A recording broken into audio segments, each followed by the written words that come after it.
Hello and welcome to this episode of Our Longevity Futures. I'm your host, Chris Cohen, and today I'm delighted to speak to Dr. Emil Kendziorra.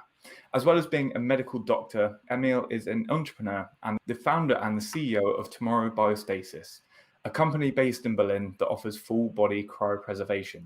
So thank you so much for joining me, Emil. This has honestly been one of the interviews that I've been really looking forward to. So yeah, thank you so much for joining me. Yeah, thanks for the invite and great to have me. Thanks a lot. So why don't you tell us a little bit about what you do at Tomorrow? Yeah, so as you briefly, practically speaking, we're a cryopreservation company, right? So this fundamental idea that should you be diagnosed with any disease that is currently not curable, old age included, and medical science might not have progressed fast enough, and then once you're now legally pronounced that, you're being cryopreserved, right? With this specialized procedure, which is sometimes always called freezing, which of course it isn't, and we're quite adamant that it isn't, and actually a lot of stuff that we do to not freeze anything. But of course, colloquially, the picture is always you being frozen. But okay, now you're cryopreserved, and then basically we wait until medical technology has advanced enough to, first of all, cure the underlying disease that led to your death in the first place.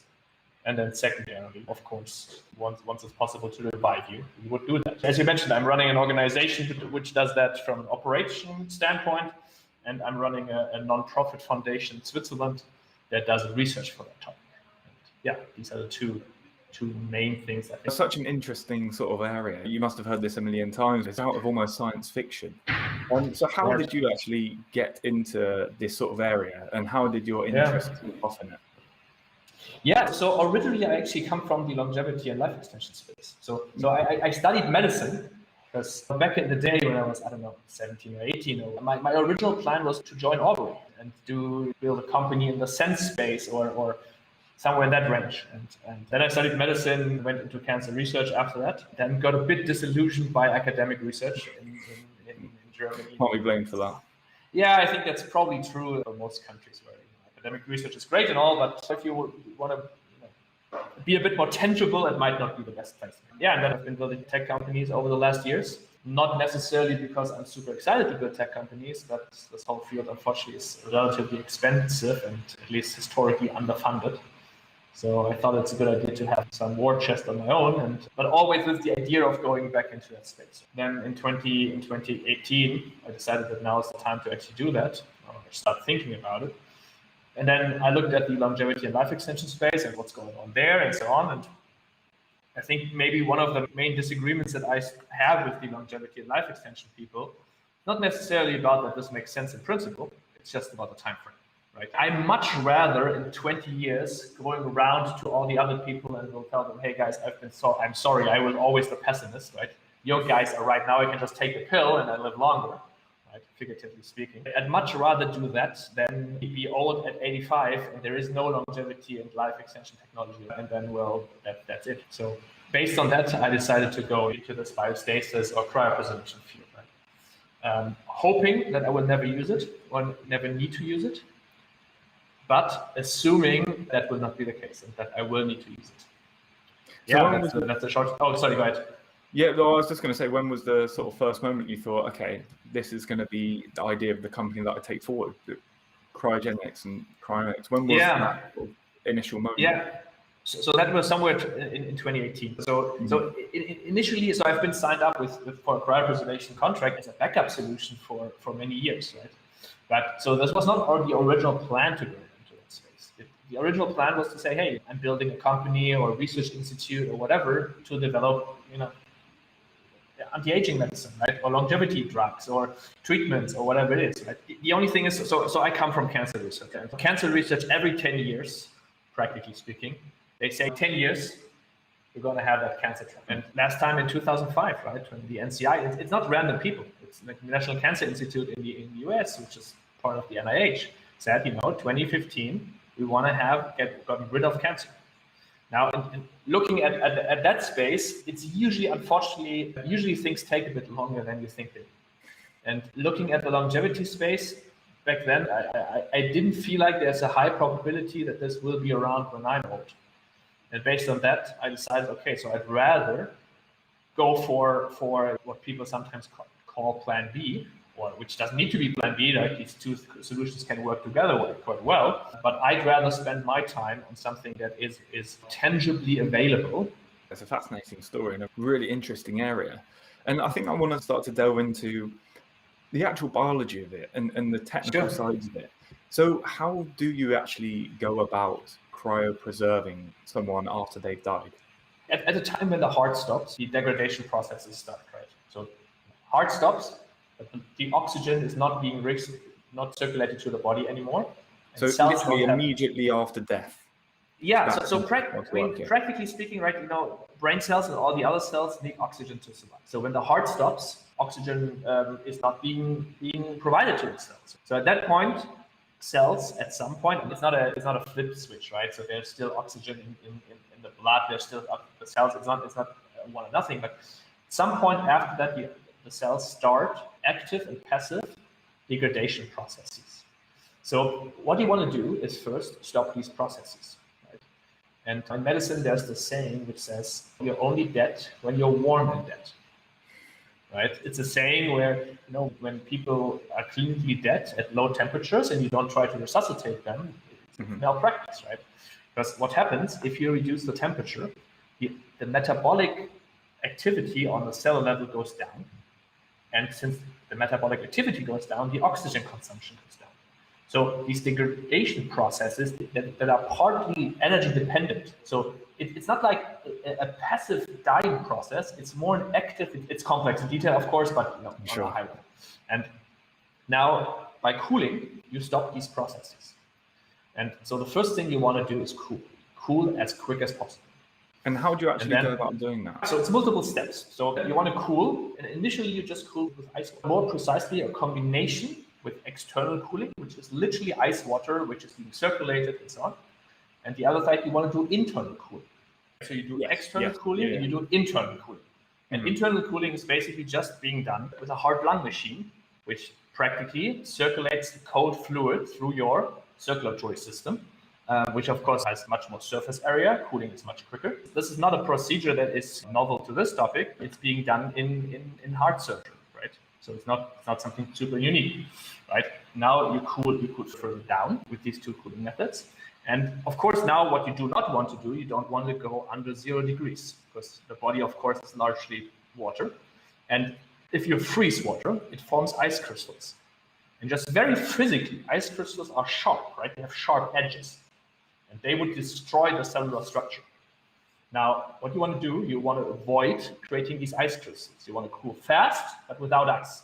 That's why I'm saying it's not freezing by any means, because most of what we do is to avoid just that freezing. So what you do now, since you've been already circulating cold fluids, what you start circulating now is a cryoprotective agent, which is practically speaking a medical antifreeze, which is a solution that does multiple things. It draws water out of the tissue. So it has high osmolarity, so a high basically concentration. It draws water out of the tissue. So the water is already gone and is then being taken out of the body. And it has a multitude of different things in there that stop ice crystal formation. By ice blockers, by just replacing basically the water against other solutions that do not freeze and so on. And once you've done that, you want to cool down further. And then ultimately to somewhere between what is called the glass transition temperature. And this is what we're actually doing. As opposed to freezing, it's called vitrification. It's basically transferring or putting the tissue into an amorphous state, which is called a vitrified state, which is super cooled, but not frozen. And at that temperature then, no further metabolic processes go on, no further degradation processes go on, and so on. So at that temperature and in that state, you can then practically maintain the body, practically speaking, indefinitely. And that's what, in a nutshell, the procedure is about. So going back to the actual sort of point of death, in different parts of the world, people are declared dead for different reasons. For example, some places people are declared dead when their heart function ceases or whilst their brain function ceases. So how does this actually affect your procedure? And I suppose we'll come on to the next question, but yeah, how does that actually affect the procedure there? Yeah, so very importantly, so legally, we can only start when the person, based on the local laws, has been legally pronounced dead. Mm-hmm. Right? So this is not a medical procedure that is there to cure whatever the underlying disease is. So we, figuratively speaking, we can't touch the patient until they're being pronounced dead. Now, then we start. And as you just mentioned, different countries have different regulations of how death can be pronounced, right? So some countries do it based on circulatory arrest, or heart stopping. Some countries do it based on brain death. Or there's also, of course, combinations. And then there are countries where, yeah, you can do it based on brain death, but you can't do it on circulatory arrest, but you can, for example, do it on, there's a list of called secure or near death signs, like these deep colorations on the skin and so on and so on. Mm-hmm. Now, based on which country one of our patients is in, we always need to wait on that, and then we get started, right? And of course, for us, the important factor is that we start cool down as quick as possible after circulatory rest, but legally speaking, always only after legal death, after pronouncement of death. Yeah. And so you mentioned before that almost 80% of our body is made up of water, and you draw the water out using this process of vitrification. Yeah. I'm wondering how much of the water does actually get drawn out, and how do the cells and the tissues and the organs actually survive this process of when you do cool the body down to such low temperatures, if there is still some water remaining in there? Yeah, from an understanding of today, right, they don't survive. Because, what do you mean by survive? There's no metabolic activity going on anymore. So practically speaking, I wouldn't call that necessarily the cells survive. They're being kept in a state where the structure of the cells, the connectome of different cells in the cellular structure, is being kept in a state where we would argue that with future technology, they would be able to then revive and resuscitated and then live again. So of course, so funny enough, so dehydration of the tissue currently is a quality metric.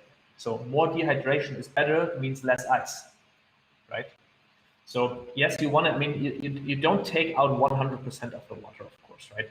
And you don't need to, because you can also, if you increase the concentration of the current protective agent, there might be a water molecule, here and there, but all in all, it's not an amount that then freezes and forms ice crystals by any relevant amount. And of course, it's very important to note, this is still active research, right? This is not something I would say, yeah, it's 100% quality, everything is great and everything is figured out. Far from that. There's still a lot of research to be done. As I said, that we're not advising this at all as an elective procedure, right? So this is arguably the last ditch effort. If all other methods of living or living longer have failed, then this comes as a last resort. Mm-hmm. Yeah. And how did we actually arrive at the current protocols and methods? You said that some of it's very similar to what they do in heart surgery, but obviously it does deviate from other sort of more orthodox procedures quite a bit. Yeah. So how did we actually arrive at these protocols? Yeah, so cryopreservation in itself is not necessarily a novel concept, right? If anybody has worked in a lab, in a biomedical research lab, right, you cryopreserve your cells all the time, right? Sperm and egg cells are preserved all the time in cryopreservation. It's the same fundamental procedure. You can vitrify.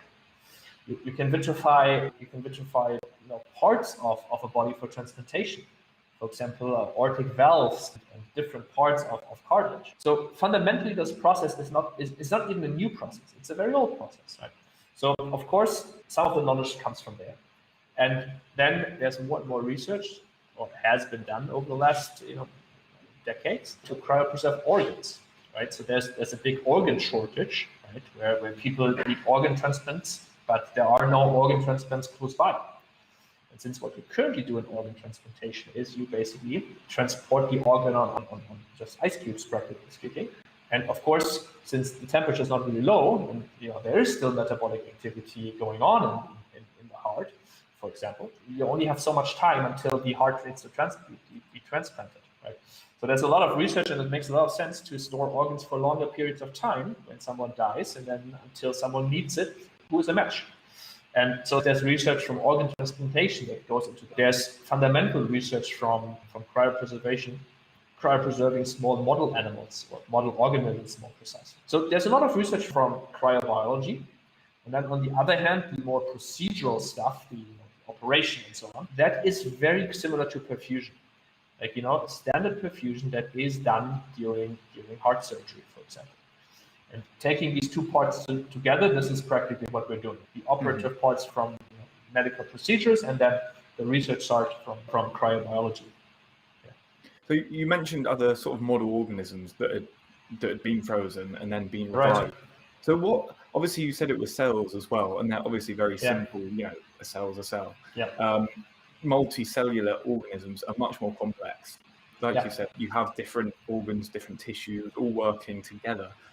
What is almost the most sort of complex organism that has actually been frozen and brought back? Like, what are some of those organisms that we have actually done it successfully with? So from the most complex organ is a kidney. So kidneys have been cryopreserved and then being retransplanted in, for example, rabbits, and they work after retransplantation. So on an organ level, in the end, cryopreserving tissue or organs or animals or humans, what works and what doesn't work is mostly a function of size. Like, just physical size makes it significantly more complex to cryopreserve larger organs. You don't have that much. You don't get the cryoprotective agent everywhere. Just thinking of physics, cooling down larger volumes is very difficult. That's why cells work so well. Basically, cells, you can just throw them in liquid nitrogen with cryoprotective agent, and they're fine. Because the cryoprotective agent perfuses into the cell, and they're being cooled down super quickly. It's also there are, of course, some complexities. For example, in humans, of course, and the brain is protected by what is called the blood-brain barrier, right? Which is basically a lining of the vessels that protects the brain from easily being affected by whatever bacteria that is in the bloodstream that is not supposed to go into the brain. So in cryopreservation, that blood-brain barrier keeps the cryoprotective agent out. So there are some specifics, of course, but in general, it's a function of size. Yeah. And have we actually ever tried to revive a human from this state of cryopreservation? Has that ever been attempted or not yet? No, and rightfully, because it's not. It might work, it might not work. The answer is no, it might not work. Or the answer is no, it will not work by 100% probability. So from a revival part, this whole topic is from cryopreservation, bringing back a whole human or even a whole animal. Part is almost still on a conceptual side. So my estimation is definitely not that this will work in 10 or 20 or 30 years. This is way further down the line, right? It's not thousands of years down the line, but significant. Yeah. What are the key areas that we do actually need to focus on for that to become a reality? Is there things fields that we're at the beginning of now that you feel like, oh yeah, they'll actually give that 20, 30, 40, 50 years, we'll be there? What are those key sort of areas? Yeah, so we will initially only focus on improving the quality of a cryopreservation, and we will not put research money or research resources into revival, right? Because this is far away. Just basically throw your money away. In general, the research that needs to be done for reviving someone, you have a few conceptual problems where you really need to figure out novel of how to do something in principle, and then you have a long list of devil in the detail problems, right, that you need to figure out. So it starts with when you bring, so now you have cryopreserved someone, and the temperature of cryopreservation is either minus 196 or somewhere in the range of minus 140. Both have advantages and disadvantages, but that's a ballpark. So if you now start to increase the temperature from that point, then you start having ice crystallization, because there's still probably some water molecules here and there. So if you increase the temperature, these ice crystals would go to a temperature where they would start to basically nucleate, which means basically an ice crystal starting on a point, and then the ice crystal is forming around that point or growing around that point. Now, you could avoid that if you would do the warming process really fast, but no one has an idea how to do it really fast without burning the outer layers, basically, right? Figuratively speaking. So this is one detail, right? Then cryoprotective agents at higher temperatures are toxic. So when you go up, generate toxicity. Some of them are more fundamental, how to get rid of the cryoprotective agent, how to do the warming, and then toxicity, for example, would be a detailed problem. When I say detail, it's not really details, right? It's relatively large details. In predicting science, of course, over decades, I feel like this is pure speculation. So there's no way for me or anybody for that matters to say, I'm pretty confident that this will work in X years. So my point is, if something is possible in principle, then I feel like if the value proposition is good, it's worth working on that. But revival here will take time. Yeah. It's almost, I want to say it's almost inevitable. In some point in the future, there will be the technology there. You really hope so. Yeah, that's what your whole business is based on. And like you said, it's why not? Why not? Because it gives you that sort of extra. Yeah. As long as we can assume that we have a relatively acceptable understanding where memories and consciousness and so on comes from. And of course, I'm not super religious, and pretty sure most of the people here on this call are not super religious either. Then that stuff comes from the structure in your brain, right? As long as you keep that structure around with high fidelity, then fundamentally it's just a matter of time until you can fix that structure and then resuscitate it. Now, I'm sure you've talked to lots of people who are skeptical about your vision and your company's sort of goals. What do you usually say to those sort of people?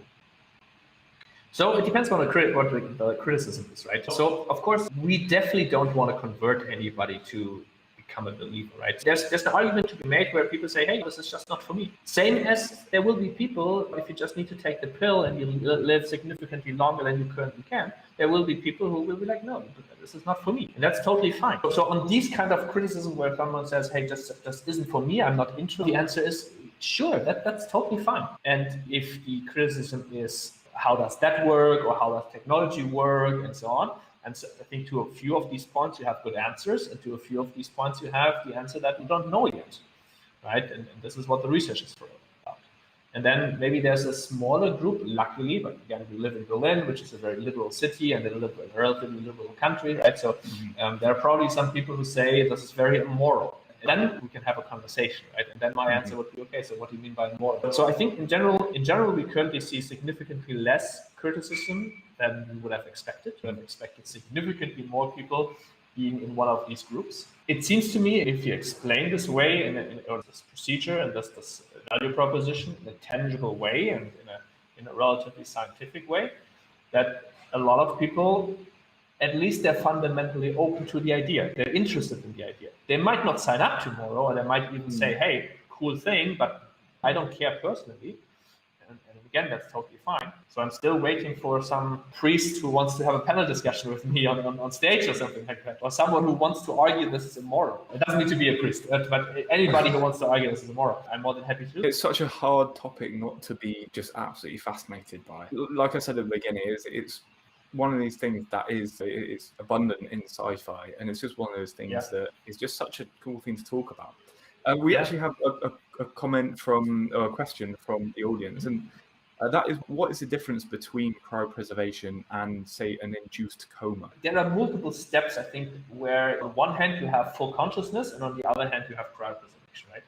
So apart from induced coma, there would also be what sometimes is called suspended animation, which is sometimes discussed if you want to talk about space flight to Mars or farther away planets. So in induced coma, of course, is by all intents and purposes, so the body is still alive, just your consciousness or your personal experience, just anesthesia, is practically stopped. So the cells still all do their thing, and the body works, and everything still is, the metabolic processes are still ongoing. So that I would say, so that's consciousness like normal life here, and then induced coma is somewhere here, when cryopreservation is here on the other side. So induced coma is the body still lives, the cells do their thing, but your consciousness is stopped. Similar to anesthesia. And then you have, would be suspended animation, which would be, you cool your body, you reduce the metabolic activity, the metabolic rate, but fundamentally the metabolic rate is still ongoing. And Why do you need to do this for spaceflight? In spaceflight, you have two problems, right? You need to bring water and food, and you need to bring oxygen. So if you reduce the metabolic rate, you need less oxygen and you need less food and water. So this is why they are interested in that technology for spaceflight, for not to go to the moon, but if you want to go to Mars or further, then at some point this makes sense. And then cryopreservation is way on the other side of the scale, where all the metabolic processes are stopped. Somehow you could argue they're on one scale, but there is a fundamental difference between cryopreservation and all the other things, and that point is metabolic processes are fully stopped. Well, in that sense, wouldn't cryopreservation actually be favorable over suspended animation, as you only really need a source of liquid nitrogen, which does that have to be replenished every now and again, or is it? Yeah, it does. Yeah. No, it does. You could argue a suspended animation already starts at 22 degrees. Like in a deep, how animals hibernate, their core temperature doesn't go down even close to zero. There are these frogs, like the green wood frog that actually goes pretty deep because they have a natural cryoprotector. But in general, you don't go through lower than freezing. So you have a whole new plethora of problems once you go lower than zero. You need to do this for very long periods of time. But when we talk spaceflight, we talk currently, at least with technology that we currently have, we don't talk about multiple years or decades of going to planets or stars a few light years away, right? You talk about a couple of months. Yeah, you want to save maybe 50% of your oxygen, but you don't need these deep temperatures, and you would create more problems. And of course, currently it wouldn't even probably be possible to bring you back from these. So obviously the company works on the basis that there will be a day that comes where we can start reviving people. Now, my sort of next question is, have you made any plans for that day? When I was talking about this, I was talking about it with my family, that I was going to interview you, and we had a sort of great conversation about coming up with questions. And we sort of imagined a time when, say, a family got cryopreserved, and their great-grandchildren and their great-grandchildren, and they were all woken up on the same day. That would be quite an extraordinary scenario. Have you got a Tomorrow Biostasis party revival planned for that day? Yeah, we didn't set a date yet, but so yes and no. So on one hand, it doesn't make much sense to do any precise planning, also from a research side, because it's just so far away that it's not this field similar to the general longevity and life extension field. It's overflown with capital and resources and so on. So you need to pick your battles, what you want to do right now and what you can put off to the future. And of course, we decide that revival and planning for that, this is something we have time for and we can do in the future. But on the other hand, you need to do certain topics, or you need to take care of a few things, because you can't do them in the future. So for example, one point would be, so let's say someone dies right now, and at the end of their life, they have, let's say, 5 million net worth or whatever. And when they're being resuscitated, they might want to have a couple. They want to have a part of their assets in the future. Of course, you can argue that maybe that future that's not relevant, but who knows? For example, one thing that we do have is we're setting up a structure which will be most likely a Liechtenstein-based foundation for long-term asset preservation, where people can put, let's say, at the end of their life, 50% goes to their family and for inheritance, and 50% goes into that foundation, with the goal of it being returned in the future. So a couple of things you need to think about. Other things like, okay, so what would be the legal structure? How would that work in principle? These things, first of all, they're very difficult to answer right now, and you can't really do much about them. Yeah, it's one of those things that where if the technology does become available, then the law has to look at itself and because I guess bringing people essentially back from the dead has huge repercussions in all sorts of law, really, doesn't it? Yeah, absolutely. The closest thing is if people are being, after, let's say, plane accidents or boat problems, where they're being found after, let's say, I don't know, half a year or so, where they already have been legally pronounced dead. So in general, you can imagine that this process, it's not absolutely unimaginable how that would work, right? So either you just get your old passport back and you get a new passport number, or you get a new passport and you pick your name. This is not a process. And of course, we had sometimes people ask, okay, so but would my social security then still pay for my retirement? And the answer, of course, to that is no, it wouldn't. So some things, I think to a few of these things, there are relatively simple questions, and you don't need to necessarily overcomplicate that process. But of course, currently there isn't really a legal framework for any of those things. Right? So this is definitely very far in the future. Well, my final question, and I know it's a question that you're probably going to hate because you probably get asked all the time. I don't mind. And you've already alluded to it, but what is your prediction for when we might have the technology?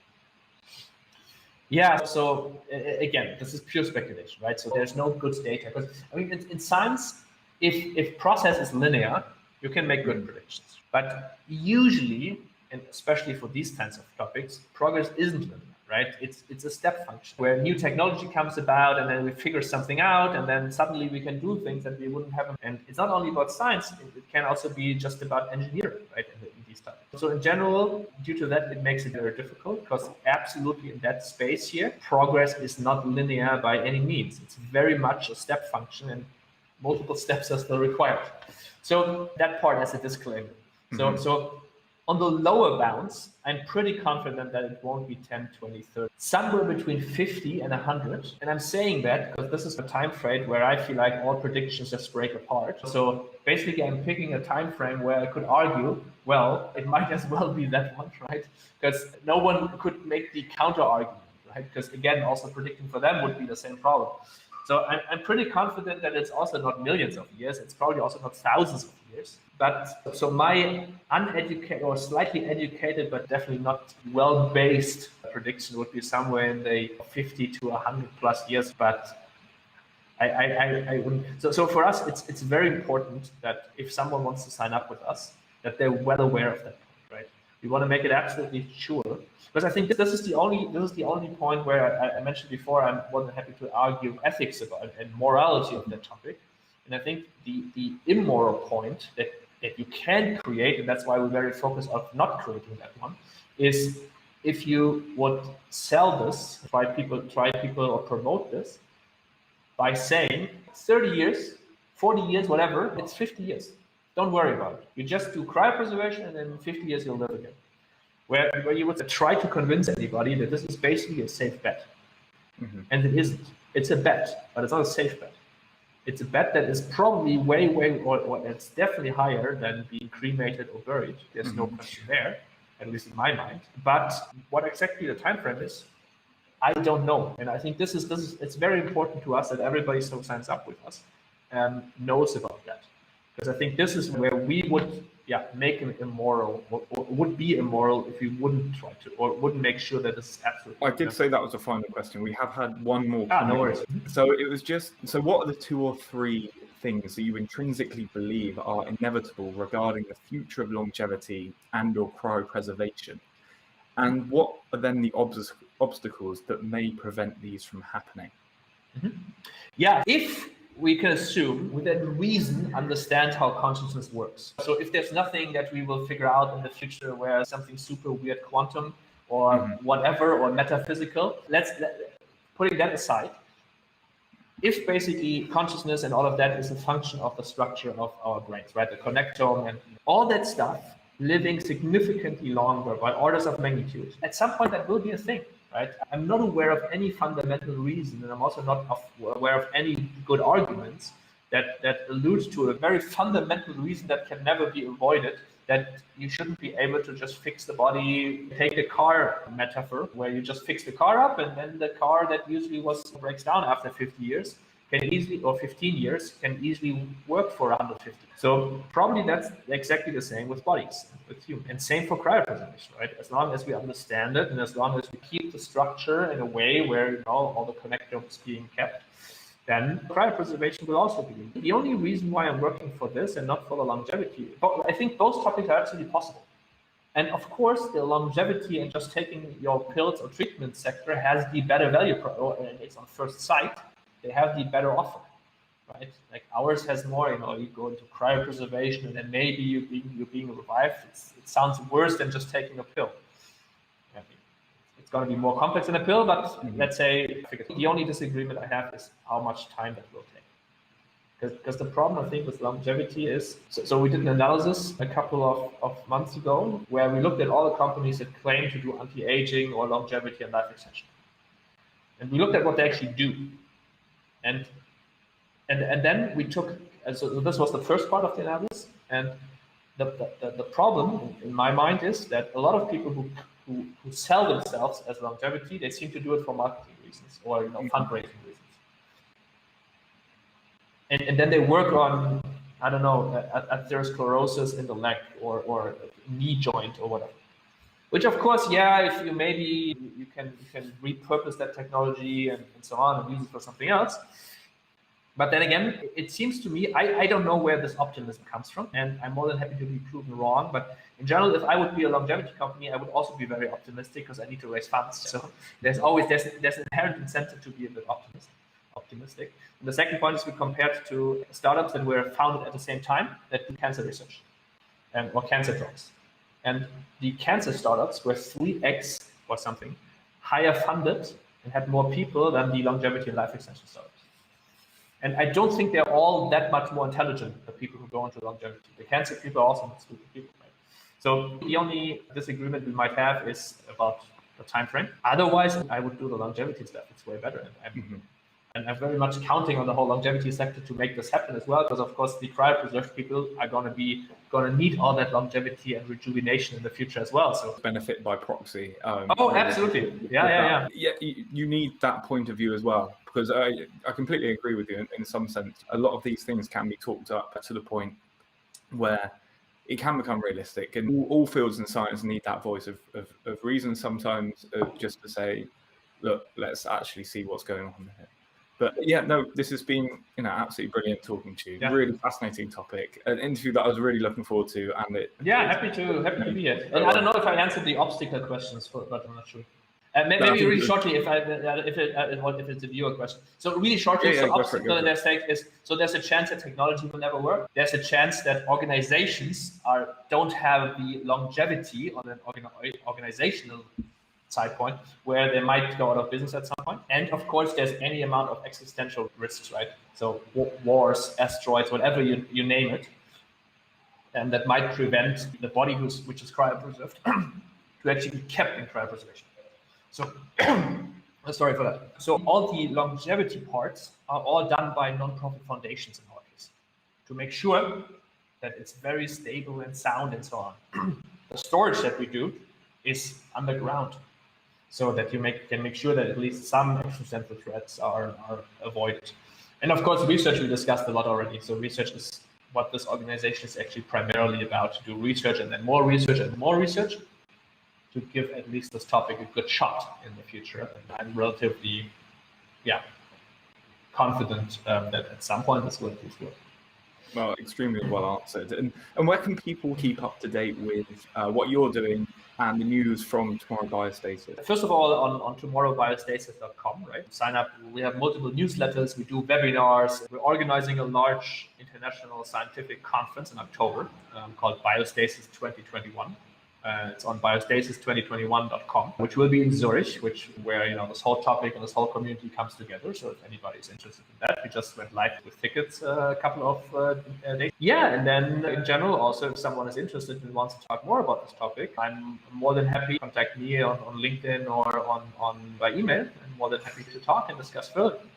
Brilliant. Yeah, I think we'll leave all the links so you can find the relevant places as well. But yeah, thank you so much for giving us your time and for what was a really fascinating. Cheers. Well, yeah, thank you very much, guys. And if you want to check out more, go to the Going Life website where you can check out all of our sort of news, updates, articles on longevity, health, and wellness.